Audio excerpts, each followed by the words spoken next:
সুনামগঞ্জে বন্যা হয়েছিল, আমার আসতে লেগেছিল 4.5 ঘন্টার মতো, কিন্তু আজ আমরা দেখি 10 ঘন্টার মতন সময় লাগে। সিলেটের এই পুণ্যভূমির মানুষ, বহু মানুষ আছেন যারা লন্ডনে যাতায়াত করেন, লন্ডন যেতেও এত সময় লাগে না প্লেনে করে যেতে। আজকে এই যে ঢাকা থেকে সিলেট বা সিলেট থেকে ঢাকার যে মহাসড়ক, 2005 সালে আমি এসেছিলাম, সুনামগঞ্জে বন্যা হয়েছিল, আমার আসতে লেগেছিল 4.5 ঘন্টার মতো, কিন্তু আজ আমরা দেখি 10 ঘন্টার মতন সময় লাগে। সিলেটের এই পুণ্যভূমির মানুষ, বহু মানুষ আছেন যারা লন্ডনে যাতায়াত করেন, লন্ডন যেতেও এত সময় লাগে না প্লেনে করে যেতে। এই হচ্ছে আজকে উন্নয়নের ফিরিস্তি।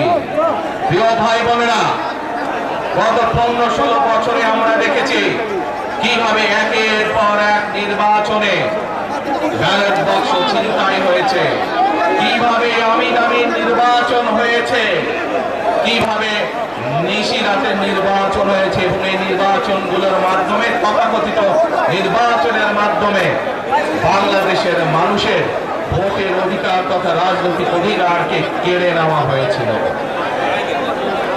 আজ আমরা এখানে একত্রিত হয়েছি সেই মানুষগুলোর জীবনের বিনিময়, যারা আমাদের সকলের জন্য রাজপথে নেমে এসেছিল।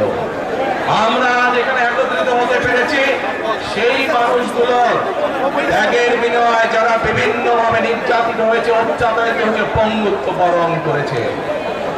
2024 সালের 5ই আগস্ট ছাত্র জনতার অভ্যুত্থানের ভিতর দিয়ে বাংলাদেশের মানুষ 71 সালে যেভাবে দেশকে স্বাধীন করেছিল, 2024 সালে 5ই আগস্ট সেই স্বাধীনতাকে বাংলাদেশের মানুষ রক্ষা করেছে তাদের অধিকারকে প্রতিষ্ঠিত করার জন্য।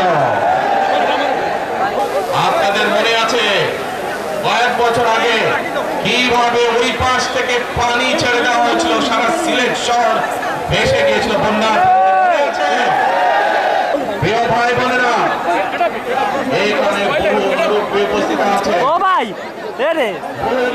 উপস্থিত আছেন, যারা কালের সাক্ষী শহীদ রাষ্ট্রপতি জিয়াউর রহমানের সময় কিভাবে দেশে বহুদলীয় গণতন্ত্র রচিত হয়েছে। বহু ভাই বোনেরা এখানে উপস্থিত আছেন, যারা সাক্ষী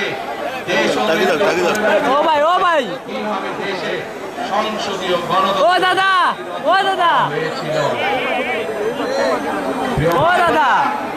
একটু আগে আমরা বলেছি, আমি আমার বক্তব্যে বলেছি, ঢাকা সিলেট মহাসড়কের উদাহরণ দিয়ে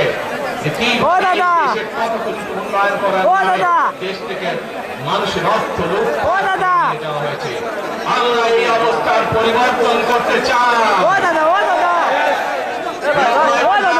আমার সাথে আছেন এই অবস্থার পরিবর্তন। আলহামদুলিল্লাহ। প্রিয় ভাই বোনেরা, আমরা সারা বাংলাদেশের কৃষক ভাইদের পাশে দাঁড়াতে চাই। যদি ইনশাআল্লাহ আপনারা আগামী 12 তারিখে ধানের শীষকে জয়যুক্ত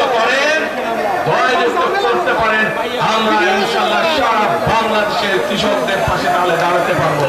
দাঁড়াতে চান কৃষক ভাইদের পাশে? আলহামদুলিল্লাহ। প্রিয় ভাই বোনেরা,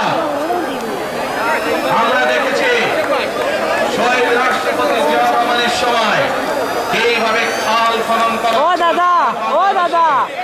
এবং সেই খাল খনন করার মাধ্যমে কৃষকদের সেচ সুবিধা সহ মানুষের পানির সমস্যার সমাধান হয়েছিল। জানেন আপনারা যে খাল খনন নিয়ে কে কে জানেন? কে খাল খননের কথা শুনেছেন? এই তো হাজারো মানুষ হাত তুলেছে। প্রিয় ভাই বোনেরা, বিএনপি ইনশাআল্লাহ 12 তারিখের ভোটে নির্বাচিত হলে আমরা আবার খাল খনন কর্মসূচি শুরু করতে চাই। সারা দেশে সিলেটের সারা দেশে খাল খনন শুরু করতে চাই। আলহামদুলিল্লাহ, আমরা দেশে খাল কাটবো, দেশের নদীতে পানি নিয়ে আসবো, খালে বিলে পানি নিয়ে আসবো। কেন? আপনাদের মনে আছে বছর আগে কিভাবে ওই পাশ থেকে পানি ছেড়ে দেওয়া হয়েছিল, সারা সিলেট শহর ভেসে গিয়েছিল বন্যা। সেজন্যই আমরা বলেছি একটি কথা, আমরা দেখেছি গত 15-16 বছর কিভাবে এই দেশকে অন্য দেশের কাছে বন্ধক দিয়ে দেওয়া হয়েছিল। সেজন্যই আমি বলেছি দিল্লি নয়,